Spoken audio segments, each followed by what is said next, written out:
Lesson 7 is about the negotiation tool templates that we've included with this training. We're going to walk through each of the templates one by one and show you exactly how to use them for your best effect. The first step is the negotiation phases. This will walk you through each of the phases of the negotiation, who's involved, what the format is, and whether your supplier is engaged. It also will help you plan your timing as you work on planning your negotiations. So as you're looking at this template, we have the training phase, which is when you're going to complete training for this course, potentially if you have other team members who need to take this course, and then also any other courses on SCMDJOJO that you could be finding helpful for your negotiation prep. Then you're also going to complete the negotiation templates found in this tool as you need.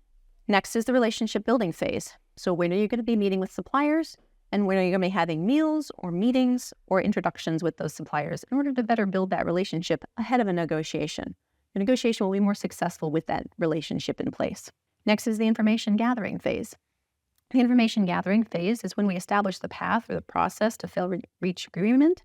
It's when we start our VPN process we talked about, vision, principles, and numbers, and getting organization and agreement between you and the supplier on those topics. Information using is, again, continuation of that VPN. It's establishing those principles and the numbers that you're going to be negotiating and things that are on the table.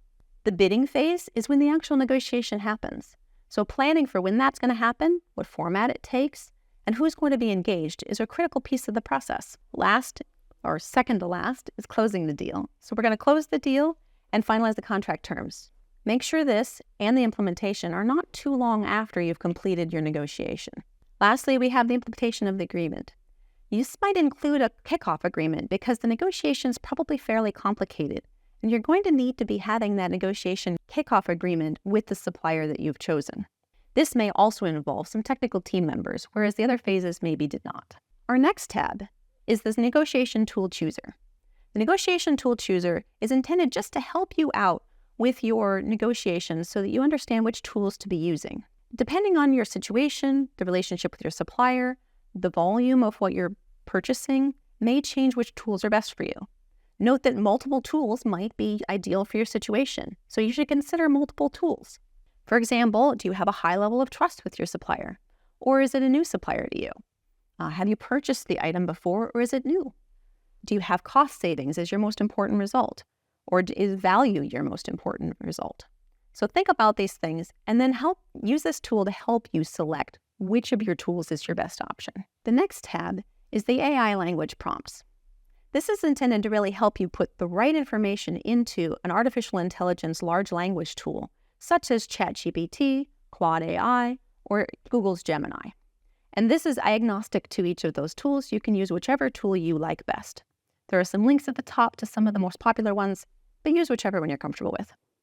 The unique thing about this tool that's different is that it's customizable, and it includes the prompts for exactly what you're purchasing, from whom, and what industry you're in. What you're going to do is you're going to populate in there what you're purchasing for goods or services, for example, electric motors. You're going to populate your purchasing industry. So are you a utility? Are you a manufacturer? What's your own industry? And then you populate the supplier type. So the supplier type is probably a manufacturer, a distributor, or a contractor. But it's particularly helpful to know what kind of supplier they are because it may change how you approach the negotiation. The last piece to populate here is what your other party's culture is. Especially if it's different from your own, they may have some different expectations. And an AI tool can really help you navigate those with grace and dignity and really get the best value out of your negotiation. So once you've populated those, what will happen is that the left-hand column will update. And you may or may not have to copy and paste those into where the orange spaces are as values, so copying it without the formulas. This is because some of the AI tools will allow you to copy straight from Excel and drop it right in. ChatGPT lets you at this point. And some are a little fussier and require you to take the actual text.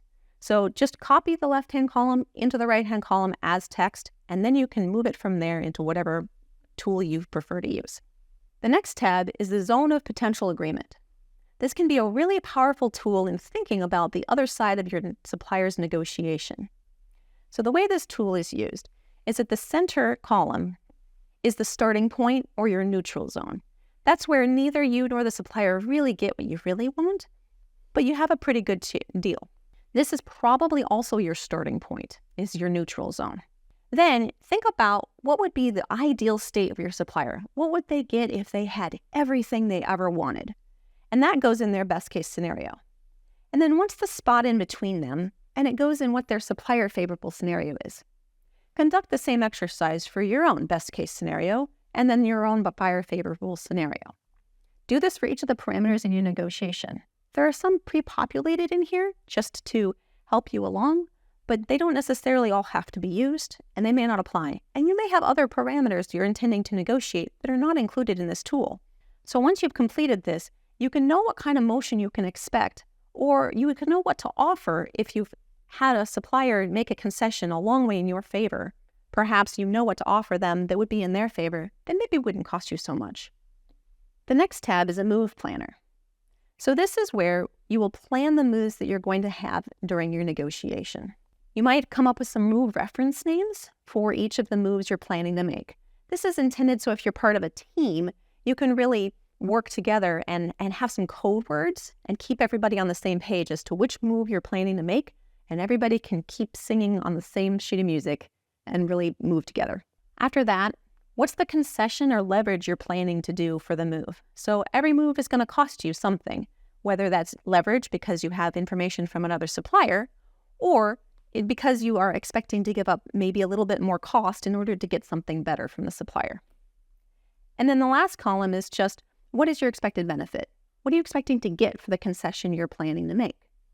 If you have all of this filled out ahead of time, you can really know where you're able to move, where you're planning to move, and your team is on the same page on what they're managing and willing to give up in order to gain things that add value to the entire team. The last tab is the concessions tracker. This is the only tool that's intended to be used during the negotiation. So the intent of this one is just to keep track of the negotiation as it flows. So that might be the date or the time that something happens, and then where the position changes, buyer and supplier. So you would enter the date or time. So if this is happening over a number of days, the negotiations sometimes do, then you might enter the date, and then you would enter which position changed. And you could have both entered, a buyer and a supplier could both move basically at the same time, and you could enter both. Or you can alternate them. It's just intended that if you need to go back, or if you need to prove to the supplier that they did concede to something, you have it there as a reference point. Note that off to the right is the hardball tactics cheat sheet. That cheat sheet is intended to be there so that you just, as you see things in the negotiation while you're tracking it, you know what the counters are and you don't have to go look them up. So hopefully this tool is very helpful. This concludes our training and lesson 7. Please go complete the quiz. Afterwards, you can go forth and bring value to your negotiations for your business.